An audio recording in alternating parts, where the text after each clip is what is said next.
In the previous video, we talked about our motivation for serving the poor, the why Joshua's Place exists. In this video, we want to explore deeper the what poverty is and isn't, what are the symptoms, and more importantly, what are the root causes. Before we dive into the details, I want to offer a word of caution. One of the core tenets of Joshua's Place is we want to be careful to never do help that hurts. What we mean is that sometimes we can do help that solves one issue but creates another. We can be focused on treating a symptom but do damage to the person we're serving by being ignorant of the source. Of course, intentions are usually good, but the negative impact of our ignorance can further harm people that are already hurting. To avoid this, we want to spend time preparing ourselves on how help is delivered and to making sure the problem we're focusing on is the real problem. This is what we mean when we say we need to have a heart and mind for the poor. When we do help that hurts, it's usually for a couple of reasons. One is that we may serve in a way that fills our emotional desires, but does not consider how our methods create shame, embarrassment, or even codependence with those we're serving. This is a very delicate balance of us feeling good about doing good, that's okay, but not letting our feelings take priority. Let me speak plainly. How serving makes me feel is less important than how they feel. We're going to dive deeply in this topic in our next video when we talk about the how, or the methods of our work. We'll spend an entire segment talking about the values behind these methods, so hold on to that thought while we focus more on the second reason. The second reason I believe we do help that hurts is that it's easy to oversimplify the very complex problem of poverty in our culture. When we do this, it's likely that we'll bring simple, short-term solutions focused on the presenting issues, but may not help or sometimes make worse the deeper, more complex causes of poverty. These causes look different in different cultures, times, and economic systems, so today I'll mostly be talking about what poverty looks like in America today. Before we discuss the root causes of poverty, I want to first talk about symptoms. What are the presenting issues that could indicate that a person, in fact, is in poverty? When I warn against short-term solutions focused on presenting issues, I don't mean to imply that presenting symptoms do not matter. They matter a lot. And we want to offer solutions to these problems. My point is that we need to focus on both the symptoms and the source. We've also learned that the same symptom may have different sources and therefore require different responses. For example, a family with children that is lacking food because of a global pandemic is in crisis for reasons beyond their control. Contrast that to a similar family that is lacking food because there's been 5 generations of government dependence on food. The symptom is the same. Children in both of the situations are hungry. We need to provide food to both of these families because there are children lacking food. However, the way we engage these families and how programs are managed will be different. This usually draws us into a conversation on crisis versus development. The family lacking food because of a global pandemic is in crisis, and crisis needs relief. Relief should be open-handed and focused on short-term material lack of food. In the second example, things get much more complicated. We have to ask ourselves, is the lack of food a perpetual or cyclical problem? This doesn't determine if we help or not. Children are hungry, we help. It does change how we engage this family because if we assume they're in crisis, the relief we offer will likely perpetuate the problem and be help that hurts. Knowing the nuances of this source relies heavily on relationships. If we're going to make a determination on cause, then it's incumbent upon us to be close enough to this family to be compassionately understanding of their situation. If indeed this family is in need of development support and not just short-term relief, that developmental work must be rooted in loving and healthy relationship. By misdiagnosing this crisis versus development tension, we only add to the source of the problem. I use the lack of food in this example because it's the easiest to sometimes see and frankly, what may be the easiest to solve. We live in a wealthy time and place where under normal circumstances, there's an abundance of food available. It's for this reason that there are so many free food pantries in communities and why we tend to gravitate toward that type of help. Giving people lacking in food resources can be a good thing. I want to be clear that we're very supportive organizations like ours that give food. However, food alone is not enough to combat the sources of poverty we see. A lack of food is a symptom that needs care. However, we also see other symptoms like a lack of education, a lack of social capital and relationships, a lack of stability and order, a lack of peace, and a lack of hope. Food alone will not solve these problems. To see the deeper issues at work, we have to lean into the relationships we form with those struggling in poverty and get past the symptomatic. Spending time listening has provided us a perspective that moves us deeper into the complexities of poverty. So what are the causes of poverty in America? Generally, I see three sources at work today. These are not sources that can be divided up and approached independently. All three overlap and can be sometimes difficult to discern where one ends and the other begins. This is what I mean when I talk about the complexity of poverty. That being said, I do believe each has a unique characteristic, and we can see that while families are impacted by all three, it's common that there's a dominant source at work that creates the most instability. The first source of poverty we'll talk about is unjust systems. This source is the one that is very culture and country specific, and while we've made advancements in our society to combat these unfair structures, many still exist in America today. Sometimes these systems exist formally and institutionally, but often they can exist subtly in the hearts and minds of a dominant population. In less developed countries, we see unjust systems in the absence of contract law or equitable access to a judiciary. These institutionalized policies create an unprotected and vulnerable underclass. In more developed governments, we may see civil rights limits that are motivated by race, ethnicity, or religious affiliation. These legal but discriminatory practices create socioeconomic ceilings that limit access to education and capital markets. Of course, the American Constitution, Bill of Rights, and Civil Rights Act of 1964 offer protection from any kind of formal discriminatory unjust system in our country. However, an unjust system need not be illegal to be unjust. Furthermore, for us to consider the causes of poverty in America and not consider how past and current public and private policy impact minority groups would be naive and unloving. Of course, we must also consider how our responses to these unjust systems and institutional inequities, while possibly well-intentioned in their formation, might have went on to create unhealthy government reliance. I'm certain that Lyndon Johnson's declaration of a war on poverty was well-intended, but had several unintended consequences that have created unhealthy generational cycles.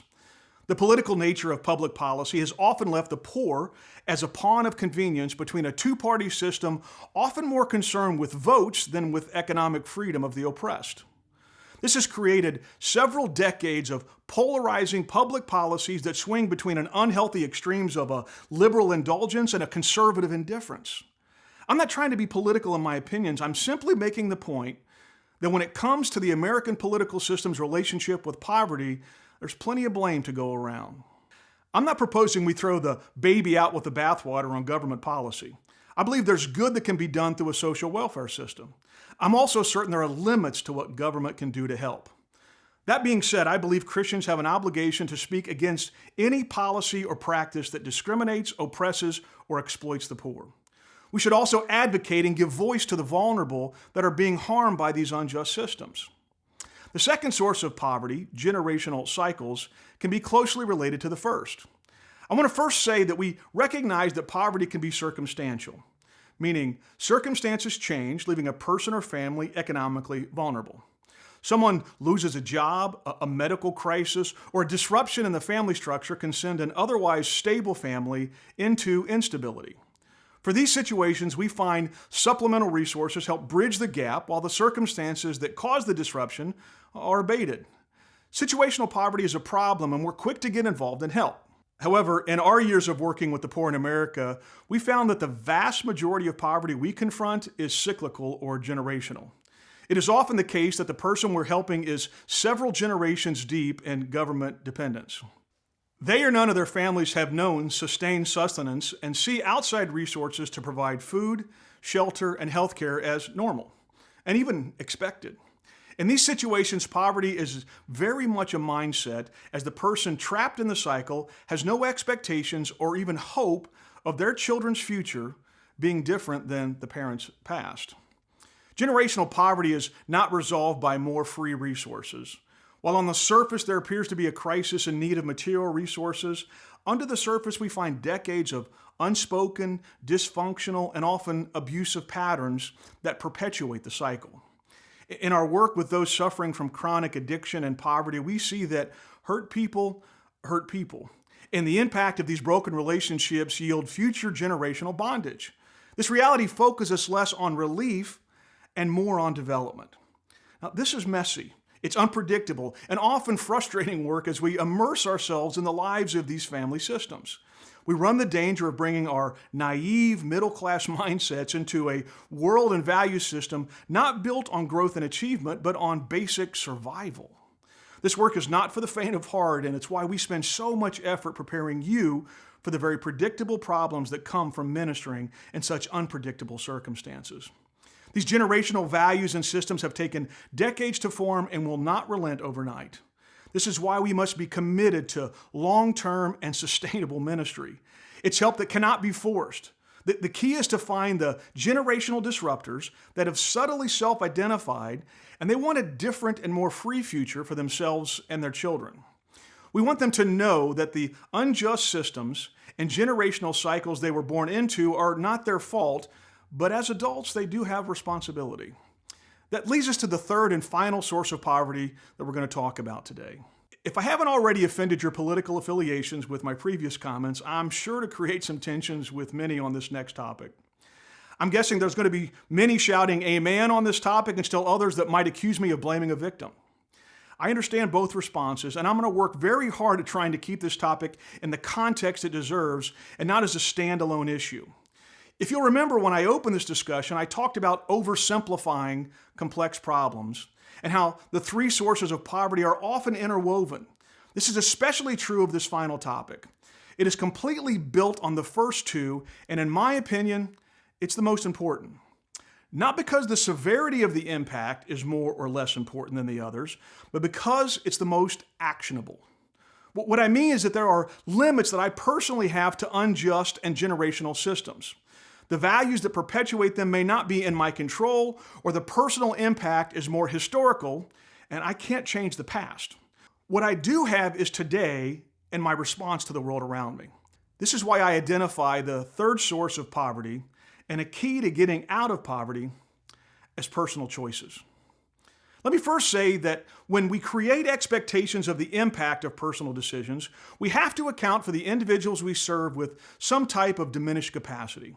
It would be unloving and impractical for us to work alongside of someone with mental health issues, a cognitive disability, a limited IQ, or even active addiction without taking into consideration how these limits impact their choices and decision making. I also want to be clear that when I talk about personal choices and poverty, I don't mean to imply that every person living in poverty is there because of bad choices. I do, however, believe that good decisions are a key to overcoming poverty. Again, being in poverty may not be my fault, but as a capable adult, it is my responsibility. This doesn't mean that I won't need and deserve help. I do. It certainly doesn't mean that the solution is for me to simply pull myself up by my bootstraps.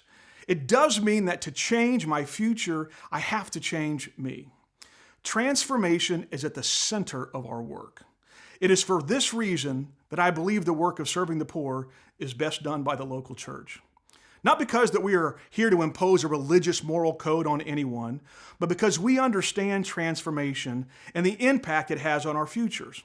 Of course, we enthusiastically give testimony to the source of our hope, and we speak personally to the power offered to us in this process. We rely heavily on the ancient and eternal to inform the now, and our Christian worldview is well positioned for the long-term relational commitment needed to walk alongside those that are struggling. It's the motivation I talked about in the first video, and it's what the church has done for 2 millennia. We found that there's really only one way to communicate the importance of personal choices and change without it being offensive or parental, and that is in authentic relationships. If we try to moralize, we run the danger of hypocrisy. If we simply educate, we presume the poor are fully ignorant. If we enable poor decisions, then we're codependent. The answer here is friendships. Friendships built on love and a shared vision of personal freedom. Because of the socioeconomic barriers that may exist, we must work to understand our friends from inside their world. This is partly preparation on our part, us spending time to learn and experience the world our friends come from. We also learn from listening as we lend our ear to an experience and reality that may be unfamiliar. This is the key to helping without hurting, seeking to understand, not solve, desiring relationship, not rescue. In time, it's this approach that yields the personal transformation that changes generations. Of course, most of this is not natural or intuitive to us. This means we, Joshua's Place, must have the organizational values, systems, and disciplines to do our work in a way that is effective and loving. This brings us to the how, or the ways we do our work, and we're going to cover that in the next video. Thanks for joining us, and we'll see you again soon.